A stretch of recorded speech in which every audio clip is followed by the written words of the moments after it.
నిజంగా దేవుడిచ్చిన దాన్ని బట్టి కృతజ్ఞత కలిగి ఉంటున్నావా? దేవుడిచ్చిన దాంట్లో నమ్మకంగా ఉంటున్నావా? దేవుడిచ్చిన దాన్ని బట్టి నువ్వు సంతోషంగా ఉంటే ఇంకా నీకు దేవుడు ఏదైనా నూతన కార్యం చేయడానికైనా ఇష్టపడుతూ ఉంటాడు.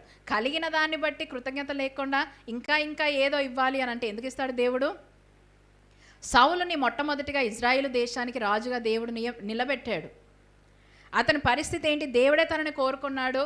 చూడండి, ఒక బెన్యామీను అల్పమైనటువంటి గోత్రానికి చెందినటువంటి ఆ యొక్క బెన్యామీను గోత్రంలో నుండి దేవుడు సౌలును రాజుగా నిలబెట్టి ఇజ్రాయేల్ యొక్క చరిత్ర అంతా కూడా ఆయన చేతికి అప్పగిస్తే ఇతనికి దేవుడు అంటే కృతజ్ఞత లేదు.